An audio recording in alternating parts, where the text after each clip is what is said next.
Um destino, uma capa e um pouco de vinho. Graças e paz a todos. Está começando aí mais um Conectados na Palavra. Quem está falando aqui é o Digão, Pastor Márcio Medeiros, Robinho. Estamos aí para mais um vídeo aí. Você que não é inscrito no canal, se inscreva, ativa lá os sininhos para você receber todas as notificações, todos os vídeos aí, para você não perder nada de conteúdo top aí que vai estar disponível para você. Certo? É isso, Hoje nós vamos falar sobre a justiça de Deus e sobre o julgamento. Julgamento dos judeus, julgamento das nações e julgamento dos anjos. Obviamente, anjos caídos. Né? Vou fazer uma introduçãozinha rápida, que é para nós entendermos e compreendermos a diferença de quando nós falamos de justiça, comparado com a justiça dos homens.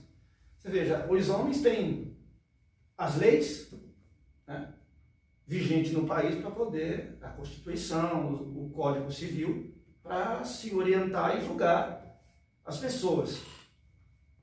Tem também as provas, né, e as testemunhas. E mesmo assim, há muitas pessoas por aí presas inocentemente, né?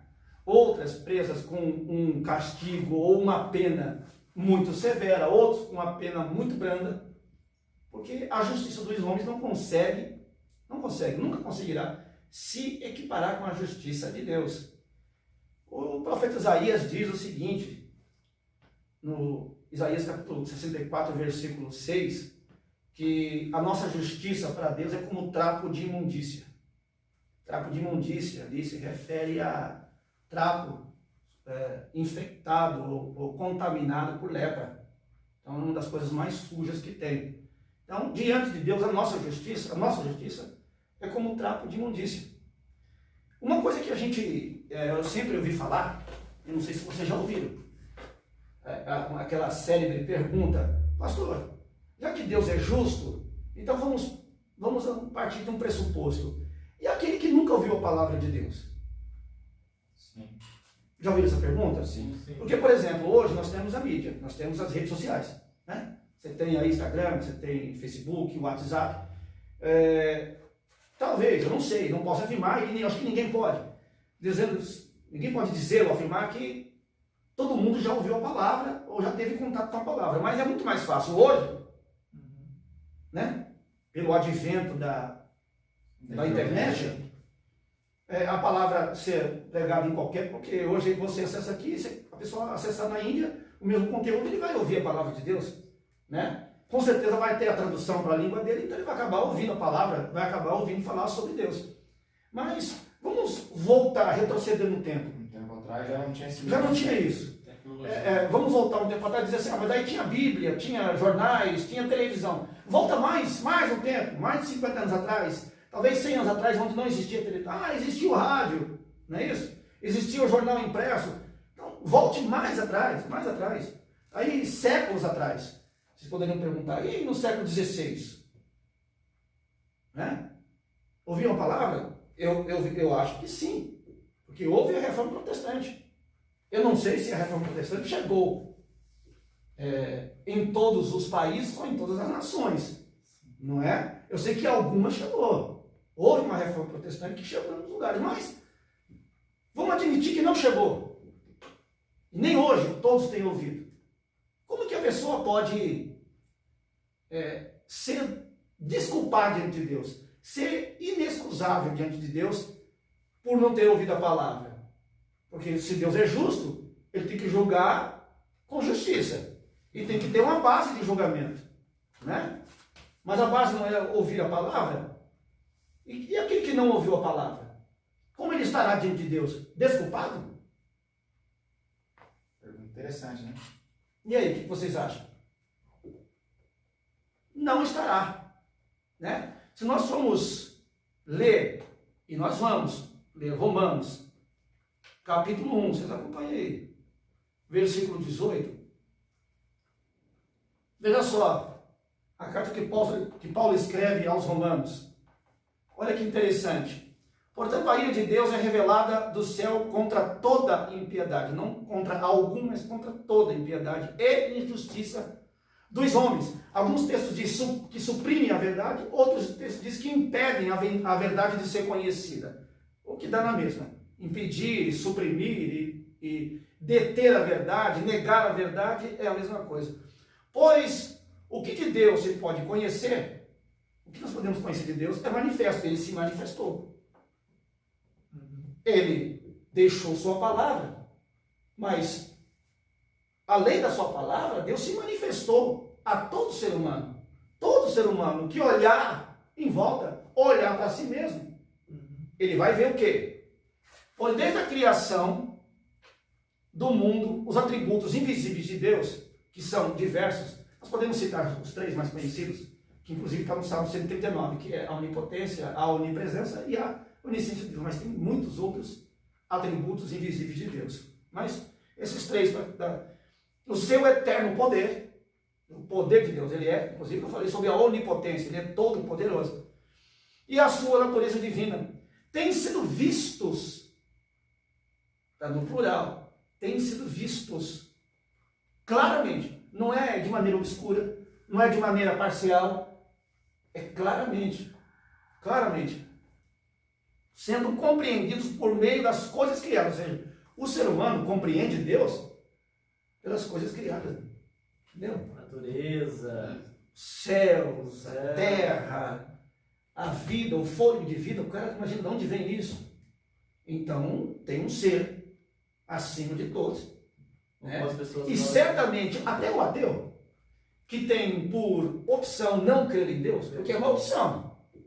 Porque certamente ele ouviu falar de Deus e qualquer pessoa que é iletrada ou que não tem conhecimento, ele fala, não, quem criou isso foi Deus. Você pode pegar uma pessoa, a mais indouta, a mais iletrada que tem, ele vai dizer, não, quem criou isso aqui foi Deus. Então, pega uma pessoa lá no recôndito do Brasil, que não tem leitura, um analfabeto, sem julgamento, sem querer desprezar. Ele vai dizer, não, quem criou isso aqui foi Deus, quem criou os animais foi Deus. Então, o ateu ouviu sobre Deus. E ele tenta combater, mas ele já ouviu. Então, realidade. Ele não está desculpado, ele não está inexcusável. Ele tem culpa.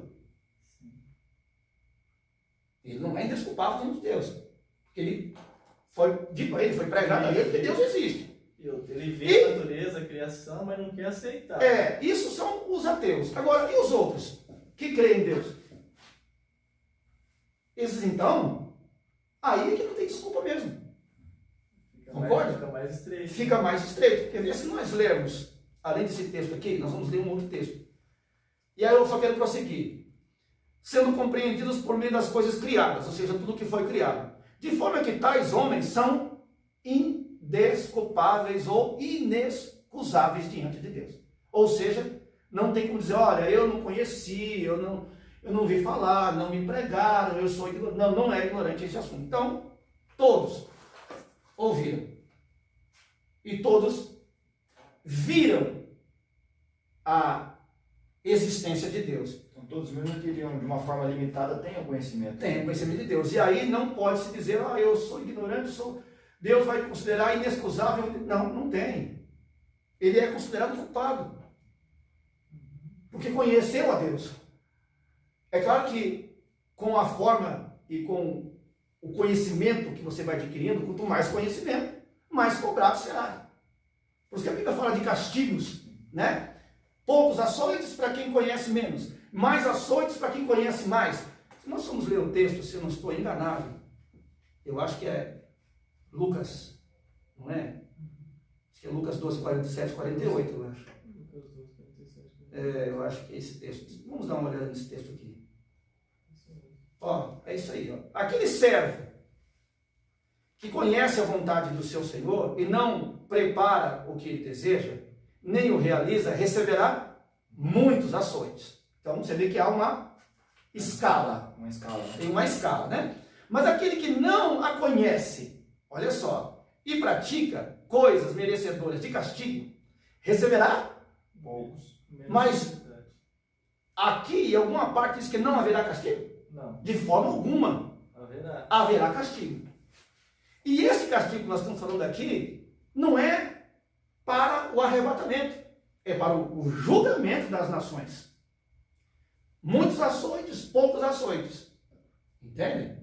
É nesta hora, porque no arrebatamento não terá nenhum tipo de julgamento, simplesmente a igreja será arrebatada.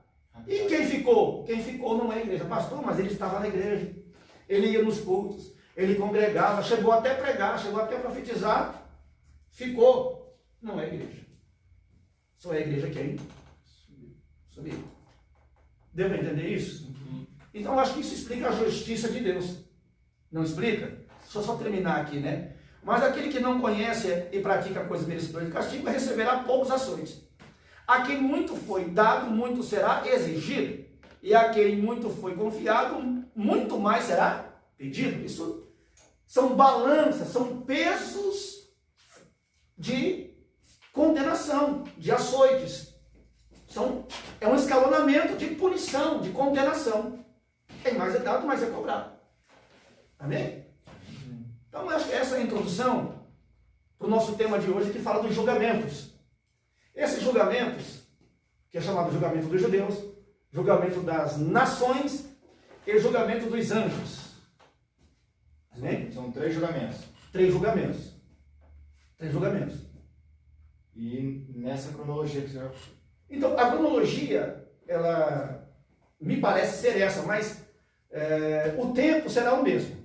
Ou seja, é o final da grande tribulação e antes que se inicie o milênio. Até porque esse julgamento para os seres humanos, porque como tem o julgamento dos anjos, é diferente, né?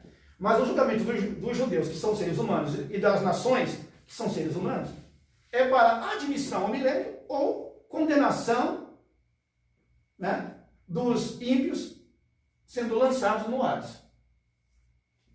Isso tanto judeus quanto nações. Porque haverá também apostasia dos judeus. Eu acho que está em Apocalipse capítulo 3, que fala da apostasia dos judeus. Então, terá judeus também que não vão se salvar. Quando Paulo diz a nação de Israel será salva, Paulo está dizendo que a nação, o país, se renderá a Cristo. Mas, como sempre, não serão todos os indivíduos que se renderão a Cristo. Uma coisa é dizer assim, por exemplo, vamos dar um exemplo aqui, a nação alemã, pelo que me consta, pelo que eu sei de informações, ela é majoritariamente protestante. Mas não quer dizer que são todos que são protestantes, né? Então, há uma diferença. É isso que Paulo quis dizer, que a nação de Israel vai se voltar para Cristo. Mas Paulo não disse que todos os judeus serão salvos. Certo? Vamos lá para a base do julgamento dos judeus. Tem mais alguma pergunta? Mais alguma coisa? Então vamos entrar na base do julgamento de Israel. Ezequiel 20, 30, 37. Se vocês puderem me ajudar. 37, 38? Se você puder me ajudar a ler esse texto aí. Ezequiel 20, 37. Eu os examinarei cuidadosamente e farei-os obedecer aos termos da minha aliança. Tirarei de seu meio todos que se rebelam e se revoltam contra mim. Eu os farei sair das terras em que estão exilados, mas eles nunca entrarão na terra de Israel. Então vocês saberão que eu sou o Senhor. Aí está. Então, a admissão ao milênio. Zacarias 13, 8 e 9.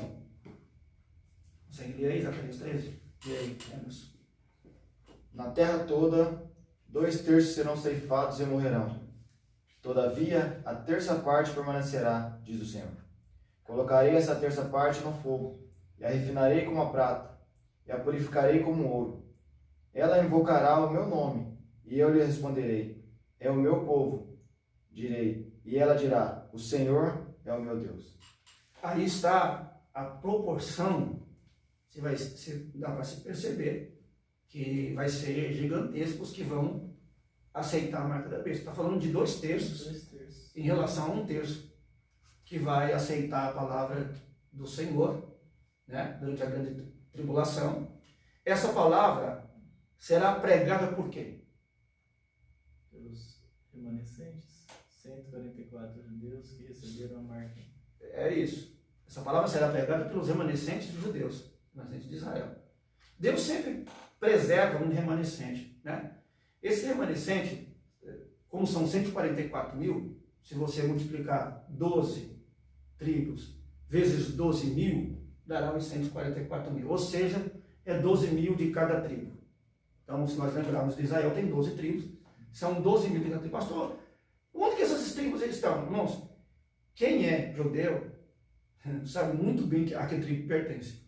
Ele pode hoje estar morando numa cidade com um nome completamente diferente do nome que recebeu na antiguidade quando Josué entrou na Terra Prometida. Ele sabe da sua origem. Mas ele sabe da sua origem. Ele sabe de que tribo ele pertence por causa da filiação, da importância da genealogia na vida do judeu. Você entendeu? Então, o remanescente vai pregar o evangelho. Quem der crédito a esta pregação e aceitar a mensagem, que é a pregação, é o evangelho do reino, será pregado durante a grande tribulação. Quem aceitar, vai, depois da grande tribulação, se permanecer vivo, vai ser admitido no milênio. Amém? Quando, na hora do julgamento das nações, Cristo separará as ovelhas do lado direito e os bodes do lado esquerdo. Aí, eu até disse, se eu não estou enganado, eu falei sobre alguns judeus que vão apostatar da fé. Não sei se o Rodrigo consegue ler Apocalipse 13, 14. Que esse texto, Apocalipse 13, 14, fala dos judeus que vão apostatar da fé. Ou seja, judeus que provavelmente vão aceitar a marca da besta. E nós sabemos que a marca da besta, ela pode ser ou na testa ou na mão. Amém? Apocalipse 13, 14. 13, 14. Por causa dos sinais que lhe foi permitido realizar em nome da primeira besta, ele enganou os habitantes da terra. Ordenou-lhes que fizessem uma imagem em honra da besta que fora ferida pela espada e contudo revivera. O que acontece com essa imagem? Muitos, como o texto diz, foram enganados, inclusive judeus. Foram enganados, aceitaram a marca. Entende? E aí estão condenados. Não tem como, não tem outra possibilidade, não há outra condição, não há outra coisa que lhes aguarda senão a condenação. Isso está exposto. Então, quando isso ocorrerá? Quando acontecerá esse julgamento? Depois da grande tribulação. Mateus 24, 27 fala sobre isso, até o 31. Né? O local do julgamento. Porque tem um local.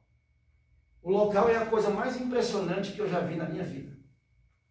Se você ler Mateus 24, 31, e nós vamos ler, quem quer achar o primeiro pode ler, Mateus 24, 31. E Zacarias 14, 4 vai dizer aonde se dará, qual é o lugar, o local do julgamento, onde acontecerá o julgamento. Achou aí? Então pode ler. Ele enviará seus anjos com um forte sopro de trombeta, e eles reunirão os escolhidos de todas as partes do mundo, de uma extremidade à outra do céu. Agora, aprendam a lição da figueira. Quando os ramos sujos... Já é outra coisa aqui, eu continuo. Não, vou parar. Tá? Zacarias 14, 4. Zacarias 14, 4. Não está bem. Naquele dia, seus pés estarão sobre o Monte das Oliveiras, a leste de Jerusalém. O monte se dividirá ao meio, formando um vale muito amplo, de leste a oeste. Metade do monte se deslocará para o norte e metade para o sul. Ou seja, se ele serão muitas oliveiras, aí esse julgamento será na terra. Quando ele pisar na volta triunfal, gloriosa de Jesus Cristo, ele pisa sobre a terra. Por isso é volta triunfal, né? Por isso não confundir com arrebatamento, porque ele não pisa na terra. O monte das oliveiras se fenderá ao meio, a oeste e leste, e surgirá um vale nesse meio desses montes, chamado Vale de Josafá. Você vê que coisa, não existe o vale, e o vale já tem um nome quando surgir. E é neste lugar, nesta ocasião, que ele, coberto de glória, você vê o tamanho. Ele vai pisar num monte das oliveiras, imagina o tamanho que ele vem. Será assustador. E aí julgará Israel. Com base no quê? Ouviu a mensagem dos remanescentes de Israel. Creu na palavra, lado direito, ovelha. Não ouviu, lado esquerdo, bodes. Entendeu? Os que estiverem do lado direito vão ser admitidos e entrarão no milênio, já que estão vivos. Os que estiverem do lado esquerdo serão lançados no lago, ou seja, no Hades. Amém? Serão lançados no Hades. Aí está a diferença para onde vão um e outro. Qual é a base do julgamento dos judeus? Malaquias 3. Deixa eu abrir aqui para ajudar vocês a ler aqui. Malaquias 3. Queridos. O versículo 2, 3. Olha só. Mas quem suportará o dia da sua vinda? Vinda, volta. Está uma interrogação. Quem? Quem ficará de pé quando ele aparecer? Porque ele será como o fogo do ourives. Quem já viu o ouro sendo, já viu uma imagem do ouro sendo refinado? É uma coisa tremenda. Porque para diluir aquele metal, imagina, você imagina. E como o sabão do lavandeiro. Está falando de purificação. As duas ilustrações remetem à purificação, né? Tanto o ouro quanto o sabão do lavandeiro, né? Remete à purificação. Ele se sentará como um refinador e purificador de prata. Purificará os levitas. Está falando de quem? Israel. E os refinará como ouro e prata. Assim trarão ao Senhor ofertas com justiça. Aí o versículo de número 5. Que é para pular o 4. Eu virei a vocês trazendo juízo. Sem demora. Vou testemunhar contra os feiticeiros, contra os adúlteros, contra os que juram falsamente e contra aqueles que exploram os trabalhadores em seus salários, que oprimem os órfãos e as viúvas e privam os estrangeiros dos seus direitos. E não tem respeito por mim, diz o Senhor, que é o que vai acontecer durante a grande tribulação. Falando isso agora, mas como que vai ser isso? Porque está acontecendo essa opressão agora? Hoje não está. Órfãos, viúvas, perseguição, hoje não está, mas na grande tribulação isso vai acontecer. Vamos lembrar que os primeiros 3 anos e 6 meses são de falsa paz. Mas depois, na outra metade da semana, dos 7 anos, é que vem a grande tribulação e a perseguição do anticristo sobre todo aquele que não tem a marca da besta. E a perseguição será voraz, será feroz, será terrível. Então isso aqui acontecerá durante a grande tribulação. Certo? E quem agir assim vai ser julgado com este rigor. Agora você veja só, um texto interessante, que é o texto de Mateus 22, o 12 e o 13, que é a parábola das bodas do cordeiro. Muitas pessoas, né? Muitas, eu não sei se vocês já entenderam e já ouviram pessoas pregando sobre esse texto e pregando de maneira equivocada sobre o texto, que fala sobre as bodas, né, do cordeiro. Veja só, vamos ler aqui o 12. Quanto mais vale um homem do que uma ovelha? Acho que eu estou lendo, eu coloquei Mateus 22, 12, desculpe, é o 22. Isso, perdão aí. Eu vi assim. Ele perguntou: amigo, como você entrou aqui sem vestes nupcial? O homem emudeceu. Então o rei disse aos que serviam: amarrem-lhe as mãos e os pés e lancem-no para fora, nas trevas. Ali haverá choro e ranger de dentes, pois muitos são chamados, mas poucos são escolhidos. Esse versículo 14 é o mais famoso. É o que mata todo mundo. Agora, acho que você leu o texto que diz que 2/3 serão condenados. 2/3 condenados. E 1/3 foi. E um terço será preservado e admitido ao milênio. Olha só, vê se não se encaixa. A Bíblia não se contradiz, irmão. Nunca vai se contradizer. Pois muitos são chamados, mas poucos são os escolhidos. A multidão que estará de frente de Cristo no julgamento das nações e dos judeus, uma multidão enorme. Porém, a maioria é bode do lado esquerdo e a minoria do lado direito. Os 2/3 do lado então, esquerdo. se você voltar aqui nesta parábola, você vai ver que o rei chamou algumas pessoas para o banquete. E há muita confusão nessa separação também. Há muita confusão. Quem que o rei chamou? Quem é? Quem que o rei chamou primeiro? Primeiro o rei chamou os que eram dali do lugar, da corte, que são os judeus. Mas eles não quiseram. Tá? Começa a entender aí? Ele foi chamar qualquer um que fosse. E quem são esses que estavam nas esquinas, nos lugares? São as nações. Chame todos lá que o banquete está preparado, o banquete está posto. Entendeu? E aí, como você pode admitir? Olha só, tem pessoas que dizem que esse texto aqui é para o arrebatamento. Isso é impossível. Você imagina que alguém vai aparecer diante de Cristo no arrebatamento com as vestes sujas? E ele vai dizer, o que fazes aqui? Como se estivesse sendo surpreendido por alguém subir aos céus. Você vê que não dá certo tentar distorcer o texto para o arrebatamento, sendo que o texto é para o julgamento das nações. Não dá. O texto não dá, o texto não compete, o texto não há, o contexto não se encaixa, entendeu? Mas quando o rei entrou, versículo 11, o rei entrou para ver os convidados, notou ali um homem que não estava usando a veste nupcial. Isso só pode ser onde? Na terra. Porque na terra é permitido vestes sujas. Porque ele desce para julgar e pisa no Monte das Oliveiras. Aqui ainda pode. Porque não entrou para o reino milenial e quem subiu aos céus foi a igreja. Não tem nada a ver com a outra. Então aqui pode chegar com vestes sujas. Porque está na terra, diante dele para ser julgado. Vestes sujas, condenado. Vestes brancas, admitido ao milênio, entre para o reino. Participe do banquete. Vestes sujas também representando pecados. O pecado, Então, exatamente. se colocarmos esse texto no arrebatamento, nós vamos falar que entrou Pessoas de sujas pecado no céu. E a Bíblia não diz que no céu não entra pecado? Então como vai entrar alguém com vestes sujas no céu? Impossível. Então, muitos, ou alguns, não vou dizer se muito, alguns, vamos aqui determinar a proporção, mas tem pessoas que usam esse texto de maneira equivocada. Achando que isso aqui, muitos serão chamados para obsoletos, como se fosse no dia do arrebatamento. A proporção também será muito grande das pessoas que vão ficar. É claro que é. Mas só que o texto não tem o contexto do arrebatamento, e sim da admissão para o milênio. Ele perguntou, amigo, como você entrou aqui sem veste nupcial? Como você chegou aqui? Entendeu? Sem veste nupcial. O homem emudeceu. Então o rei disse aos que serviam, amarrem as mãos e os pés e lancem para fora nas trevas. Ou seja, se está no céu, não tem como ser feito, porque no céu só entrou os justos.